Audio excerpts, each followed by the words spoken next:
이쁘다. 죄송해요. 제가 너무 서툴렀죠. 이런 거 나 숨기는 거 잘 못해요. 너무 이뻐서 순간. 네, 요즘 유튜브에서 핫한 개그맨들이 있습니다. 많은 분들이 준며들게 하는 카페 사장님 최준을 연기하는 김혜준 씨. 네, 그리고 한사랑 산악회 50대 아저씨로 때로는 재벌 3세 소개팅남으로 변신해서 심쿵하게 만들기도 하고요. 또 매드몬스터라는 아이돌 멤버로 변신하는 이창호 씨 등입니다. 네, 그런데 여러분, 이분들 개그맨이라고 하는데 전에 TV에서 혹시 본 적 있으신가요? 네, 아마 잘 기억이 안 나실 겁니다. 네, 주로 짧은 단역 위주로 많이 출연했거든요. 신인 개그맨의 경우 얼굴을 알리는 게 참 정말 어렵다고 합니다. 거기다 요즘 TV 프로그램에 개그 프로그램이 거의 다 폐지된 상황이죠. 네, 그래서 개그맨들이 설 수 있는 무대가 거의 없는 상황입니다. 네, 하지만 무대가 없어진 개그맨들이 유튜브에 자신들이 직접 짠 개그와 상황극을 업로드하기 시작했고요. 방송이란 제약을 벗어나 참신한 개그가 많이 나오면서 네, 오히려 전보다 사람들에게 더 사랑을 받는 상황이 되었습니다. 네, 방송국에서 무대를 잃고 유튜브로 이동해서 활동하며 오히려 더 왕성한 활동을 하게 된 개그맨들처럼 우리의 인생엔 때때로 위기가 찾아오곤 합니다. 네, 하지만 위기는 우리에게 새로운 길을 열어주기도 하죠. 오늘 우리가 함께 나눌 말씀에도 이런 상황이 발생하는데요. 네, 우리 성도들에게 찾아오는 고난을 통해서 하나님께서 우리에게 말씀하고자 하시는 메시지는 무엇인지 오늘 한번 함께 알아보도록 하겠습니다. 네, 스데반 집사가 순교하던 그때 아직 예수님을 만나기 전인 바울이 등장합니다. 네, 당시 바울은 경건한 바리새인이었고 유대교를 위협하는 존재인 초대교회를 핍박하는 일에 아주 열심이었습니다. 네, 그래서 말씀을 보면 특히 헬라파 유대인 성도들이 주로 핍박을 받게 된 것 같습니다. 그 결과 정통 히브리인이었던 사도들과 히브리파 유대인인 성도들을 제외한 많은 성도들이 이리저리로 흩어지게 되었습니다. 네, 그중 7집사 중 한 명이었죠. 네, 빌립 집사님은 사마리아 지역으로 피난을 가게 되었습니다. 네, 여러분, 사마리아 지역이 어떤 지역이죠? 네, 유대인들로부터 정체성을 잃어버린 더러운 혼혈, 배교자 취급을 받던 사마리아 사람들이 모여 사는 곳입니다. 네, 포로기한 이후 유대인들과 사마리인들 사이에는 깊은 반목이 존재를 했고요. 유대인들은 북쪽으로 여행할 일이 있을 때 일부러 사마리아 지역을 멀리 피해 돌아갈 정도로 그렇게 싫어했다고 합니다. 그리고 또한 사마리인들 역시 자신들을 혐오하는 유대인들과는 거리를 두고 따로 예배 초소를 세워서 예배하고 있었습니다. 네, 평소라면 유대인들이 절대 먼저 찾아가지 않을 곳에 빌립 집사가 가게 된 거죠. 네, 빌립 집사는 사마리아에서 예수님을 전했습니다. 네, 그리고 표적을 일으키고 더러운 귀신을 쫓아내고 그리고 병든 사람들을 고쳤습니다. 네, 전하고 가르치고 고치고 누가 하던 일이죠? 네, 예수님이 하시던 일이죠. 네, 빌립은 예수님의 제자로서의 삶을 충실하게 살았습니다. 사마리아에서 예수님이 하시던 일을 그대로 했습니다. 네, 그 결과 예수님께서 사도행전 1장 8절에서 하늘로 올라가시기 전에 제자들에게 말씀하셨던 그러나 성령께서 너희에게 오시면 너희가 권능을 받고 예루살렘과 온 유대와 사마리아와 땅끝까지 이르러 내 증인이 될 것이다. 네, 라는 말씀이 오늘 빌립 집사를 통해서 이루어진 거죠. 네, 이렇게 복음을 받은 사마리아 성에는 큰 기쁨이 있었다고 누가는 기록하고 있습니다. 누가는 누가복음 2장 10절에서요. 복음을 정의하기를 온 세상에 미칠 기쁨의 좋은 소식이라고 했습니다. 또한 누가복음 24장 52절에서는요. 예수님의 승천 후 제자들은 큰 기쁨을 가지고 예루살렘으로 돌아갔다라고 기록했고요. 또 누가가 기록한 사도행전에서는 계속해서 초대교회의 모습을 기쁨이 충만했다고 설명했습니다. 네, 이렇듯 복음을 받아들이는 자들에게는 우리 주님께서 주시는 참 기쁨이 함께 있습니다. 빌립의 선포를 통해서 복음을 들은 사마리아 성도 여지없이 큰 기쁨에 사로잡혔습니다. 네, 그리고 사마리아 사람들이 복음을 받아들였다는 소식이 예루살렘 교회에 전해졌습니다. 예루살렘 교회는 베드로와 요한을 사마리아에게 보냈습니다. 그리고 사도들은 사마리아 사람들이 성령님을 받기를 기도했습니다. 그리고 베드로와 요한이 사람들에게 안수하자 그들은 성령님을 받았습니다. 네, 이 사건을 통해 유대와 사마리아로 갈라진 사람들이 하나의 교회로 연합이 되는 회복이 시작되었습니다. 또한 새로운 지역으로의 복음 전도가 헬라파 유대인인 빌립에 의해서 시작되었지만 예루살렘 교회의 지도자인 베드로와 요한이 마무리함을 통해서 당시 초대교회가 한마음과 한뜻으로 연합하여서 사역하였음을 오늘 말씀을 통해서 보여주고 있습니다. 그러던 어느 날 하나님은 빌립에게 천사를 통해 남쪽으로 내려가라고 말씀을 하십니다. 아니 이제 사마리아가 복음을 받아들이기 시작했는데 갑자기 떠나라니요. 빌립 지사는 얼마나 가기 싫었을까요? 보통 자신이 씨앗을 뿌린 사역지가 성장하고 열매 맺는 것을 우리는 지켜보고 싶은 것이 당연한 사람의 마음이죠. 저 역시 그랬습니다. 저 역시 사역지를 떠나게 될 때마다 하나님께 참 서운한 마음이 들었습니다. 게다가 남쪽으로 가는 길은 빌립이 한 번도 가보지 않은 광야길이었지만 빌립은 말씀에 순종해서 그 길을 따라갔습니다. 그렇게 광야길을 가던 빌립은 저기 멀리서 마차를 타고 가는 사람을 보았습니다. 그 사람은 먼 나라 에티오피아 여왕의 신하였습니다. 성령님은 빌립에게 멀리 보이는 마차로 가까이 가라고 말씀하셨습니다. 빌립이 에티오피아 신하에게 갔을 때 놀랍게도 그는 선지자 이사야 글을 읽고 있었죠. 그가 읽는 말씀은 예수님이 사람들을 위하여 고난을 받고 죽으실 것에 대해서 이사야가 예언한 말씀이었지만 예수님을 전혀 모르는 에티오피아 신하는 말씀의 뜻을 전혀 이해할 수 없었습니다. 빌립은 마차에 타서 그에게 이사야서 말씀을 풀어서 가르쳐주고 그리고 예수 그리스도를 통한 구원의 기쁜 소식, 즉 복음을 전했습니다. 신하는 빌립이 전한 복음을 통해 예수님을 믿게 되었고 그리고 그 자리에서 세례도 받았습니다. 그리고 참 기쁨에 가득 차서 복음을 들고 에티오피아로 돌아갔습니다. 하나님이 빌립을 남쪽으로 떠나게 하신 것은 바로 이 에티오피아 신하를 만나게 하기 위해서였습니다. 예루살렘에서 복음을 전하던 사람들이 핍박을 피해 여러 지역으로 막 흩어지게 되었을 때 아마도 성도들을 핍박하던 유대인들은 이제 예수를 전하는 이들은 곧 모두 사라지게 될 것이다. 그렇게 생각했을지도 모릅니다. 하지만 성령님은 빌립을 통해서 유대인이 정해놓았던 그 편견과 한계를 넘어서 복음의 전파가 사마리아 지방에까지 넓어지게 하셨습니다. 그리고 그 사역을 통해 핍박으로 분열될 뻔한 초대교회가 한마음 한뜻으로 사역하게끔 하셨습니다.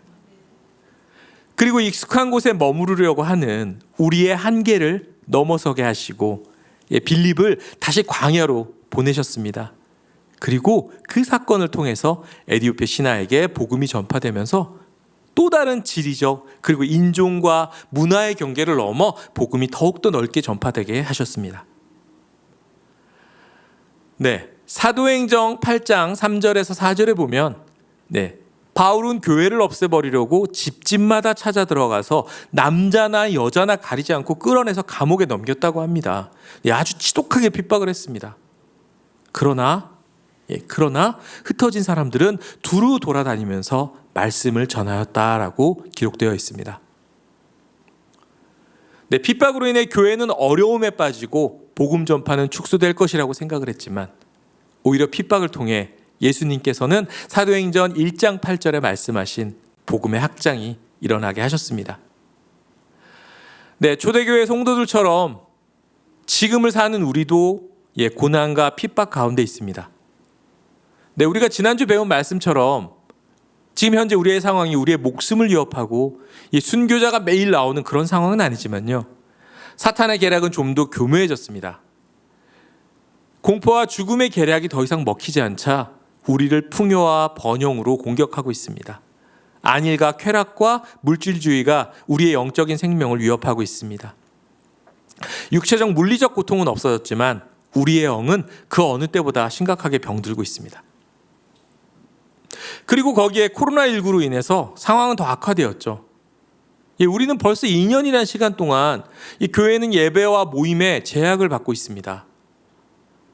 통계적으로 성도들의 예배 참석률은 점점 더 줄어들고 있다고 하고요. 그리고 교회 헌금 역시 줄고 있다고 합니다. 그 결과 작은 교회들은 문을 닫고 있습니다. 그리고 교회가 기존에 해오던 많은 사역들이 현재 멈춰서 있습니다. 또한 코로나19 사태를 겪으면서 우리 교회가 세상에 보여준 실망스러운 모습을 통해서 교회는 더 이상 존경의 대상이 아닌 조롱과 비난의 대상으로 전락해버리고 있습니다. 이 모든 상황을 종합해보면 더 이상 전도는 어려울 것 같고 교회는 이제 마이너스 성장하는 일만 남았다고들 얘기를 합니다. 그런데 여러분, 과연 모든 것이 멈추어 선 것일까요? 더 이상 복음은 전해질 수 없는 상황인 걸까요? 아닙니다. 이 상황에도 우리와 함께 하시는 성령님은 쉬지 않고 그리고 일하고 계십니다.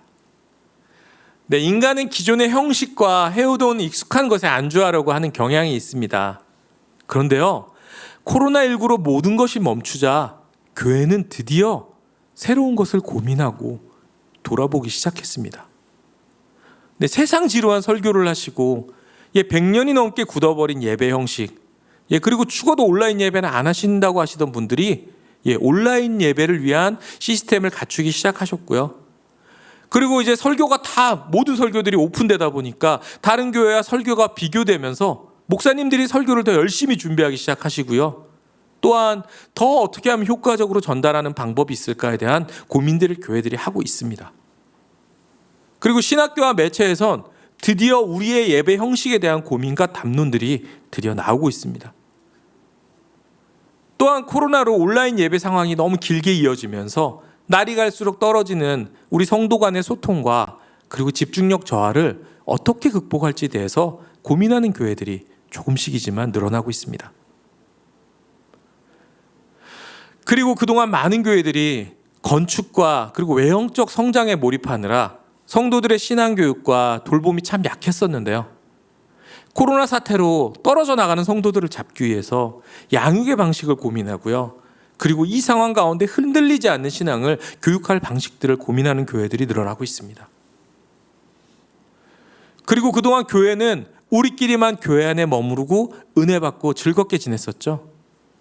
하지만 이제 다시금 교회의 사회적 참여와 그리고 교회의 본질인 구제를 통해서 세상과 접촉하는 것을 우리가 돌아보기 시작을 했습니다.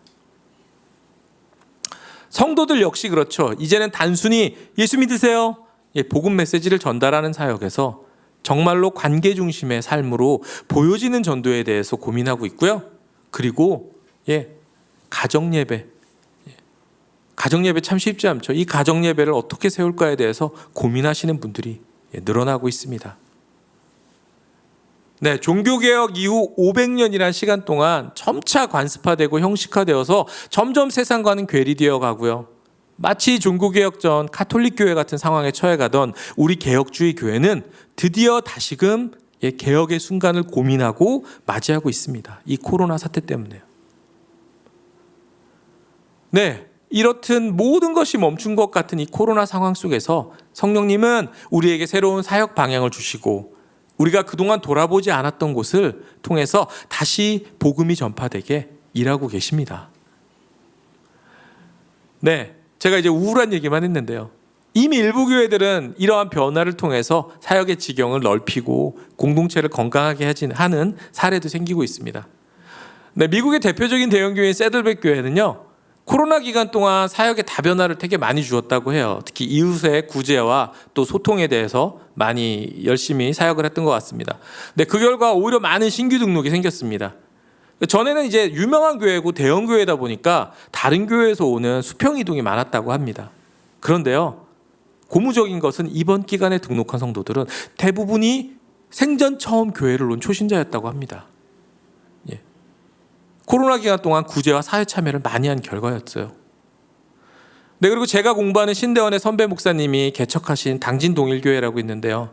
어린이 사역에 집중하는 그런 교회입니다.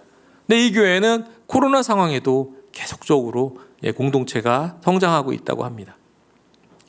네, 그리고 제가 아는 전주의 한 교회는요, 아버님 목사님과 그리고 젊은 아들 목사님이 협력하여서 온라인과 오프라인 예배 형식을 바꾸어 가고요, 양방향의 장점을 잘 살려서 성도들을 양육하고 계십니다. 그 결과 그 교회는 코로나 상황에도 재정적인 어려움에 처하지도 않았고요. 그리고 성도들의 참여율 역시 오히려 코로나 이전보다 훨씬 더 좋아졌다고 합니다. 네, 우리는 고난이 닥쳐오면 여기까지인가 봐. 네, 이렇게 생각하고 포기해버리곤 합니다. 또 반대로 일들이 또 너무 잘 돌아갈 때는요, 우리는 여기가 좋사오니, 네, 이렇게 말하고 안주를 하죠. 하지만 오늘 말씀에서 확인한 것처럼 성령님은 우리가 잘 되는 순간에도 잘 안 되는 순간에도 쉬지 않고 일하시면서, 그리고 우리가 늘 함께 하시고 우리가 포기하지 않도록 도우시고요, 그리고 또 때로는 우리가 안주하려고 하면 그 자리를 떠나도록 돕고 계십니다. 우리는 긴 코로나 세대를 살아가고 있습니다.